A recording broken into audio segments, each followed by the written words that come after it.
샬롬, 반갑습니다. 자, 솔로몬의 40년 치리가 끝나고 그의 아들 르호보암이 왕이 되자 그동안 솔로몬의 강력한 통치에 눌려있던 여러 가지 문제들이 이제 드러나게 됩니다. 열왕기상 12장 1절입니다.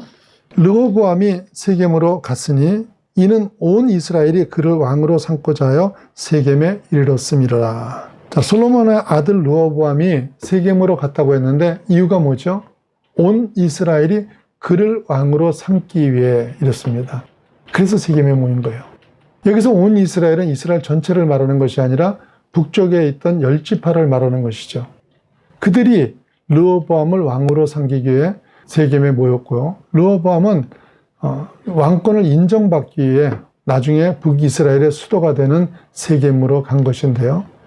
여기에는 아주 복잡한 사정이 있습니다. 르호보암이 즉위할 즈음에 이스라엘은 솔로몬에 대한 하나님의 징계로 인해 여러 차례 대적들의 침공이 있었죠.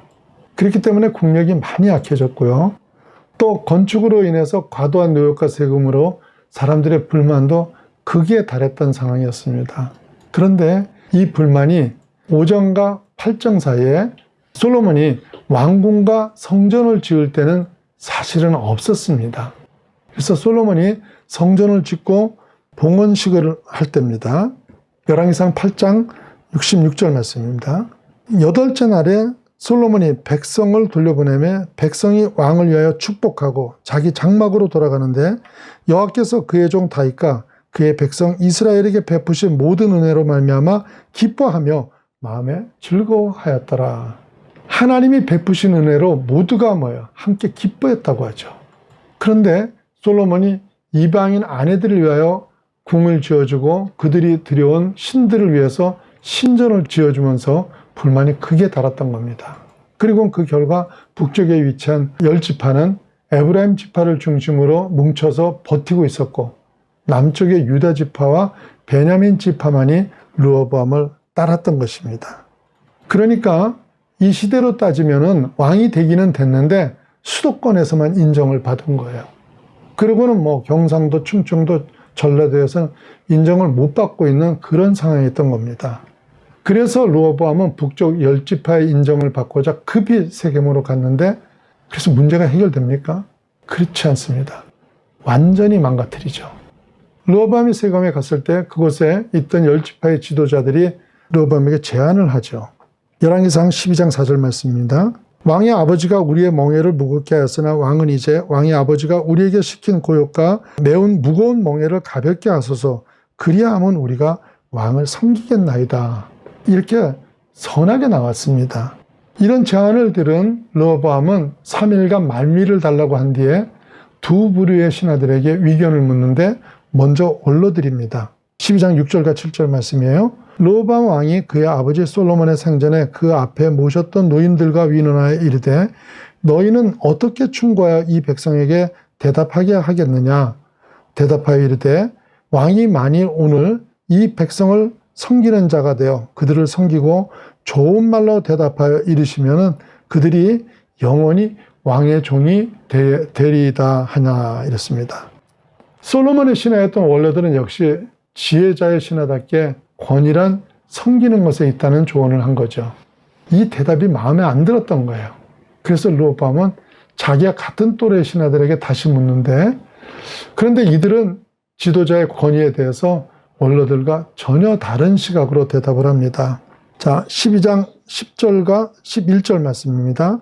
함께 자라난 소년들이 왕께 아뢰어 이르되 이 백성들이 왕께 아뢰기를 왕의 부친이 우리의 멍에를 무겁게 하였으나 왕은 우리를 위하여 가볍게 하라 하였은즉 왕은 대답하기를 내 새끼손가락이 내 아버지의 허리보다 굵으니 내 아버지께서 너희에게 무거운 멍에를 매게 하였으나 이제 나는 너희의 멍에를 더욱 무겁게 할지라 내 아버지는 채찍으로 너희를 징계하였으나 나는 정갈 채찍으로 너희를 징계하리라 하소서. 참 기가 막히게 지금 조언을 했죠. 르호보암 손가락이 솔로몬의 허리보다도 굵다는 말은요. 그만큼 그가 세다는 말이죠. 그리고는 더 무거운 짐을 지으라고 합니다. 르호보암이 두 부류의 조언을 들은 것은 참 잘하는 일인데요. 그런데 결정은 정말 어리석게 합니다. 열왕기상 12장 13절과 14절 말씀입니다. 왕이 포악한 말로 백성에게 대답할세 노인의 자문을 버리고 어린 사람들의 자문을 따라 그들에게 말하 이르되 내 아버지는 너희의 멍에를 무겁게 하였으나 나는 너희의 멍에를 더욱 무겁게 할지라 내 아버지는 채찍으로 너희를 징계하였으나 나는 정갈 채찍으로 너희를 징치하리라 하니라. 그래서 여러분요, 백성들이 그동안 너무 힘들었다는 단원 때문에 3일 말미를 좀 달라고 그러거든요. 정작 3일 뒤에 하는 말은 뭐예요? 더 멍에를 무겁게 하고 정갈 채찍으로 징치를 하겠다고 했어요. 여러분, 정갈은 꼬리 끝에 독침이 있어서 쏘이게 되면 극심한 고통을 당하게 됩니다. 자기는 그런 리더십으로 통치를 하겠다는 건데요. 이런 미련한 대답이 어디 있습니까? 근데 이 대답을 들은 이스라엘 10지파는요. 16절입니다. 온 이스라엘이 자기들의 말을 왕이 듣지 아니함을 보고 왕에게 대답하여 이르되 우리가 다윗과 무슨 관계가 있느냐? 이새의 아들에게서 받은 유산이 없도다. 이스라엘아 너희의 장막으로 돌아가라. 다윗이여 이제 너는 내 집이나 돌아보라 하고 이스라엘이 그 장막으로 돌아가니라. 자, 이렇게 해서 이스라엘이 두동강이 난 거예요. 우리는요, 르호보암의 이런 미련함보다는요, 하나님이 솔로몬의 우상숭배로 인해서 이스라엘 나라를 둘러 나누시겠다고 했기 때문에 이 일이 일어났다고 생각할 수 있는데요. 꼭 그렇지만 않습니다. 만약에 르호보암이 겸손한 태도로 하나님을 찾고 도우심을 구했으면 어떻게 하셨을까요? 여러분요, 성경에는 하나님이 징계의 말씀을 하셨다가 말씀대로 징계하신 것보다는요, 징계를 미루시거나 포기하신 일이 훨씬 많습니다. 때로는요, 징계 도중에도 마음이 아파서 그만두신 일도 여러 번 있습니다. 그런데 르호보암은 왜 이렇게 미련한 선택을 한 겁니까? 문제가 생겼을 때 기도하지 않은 거예요.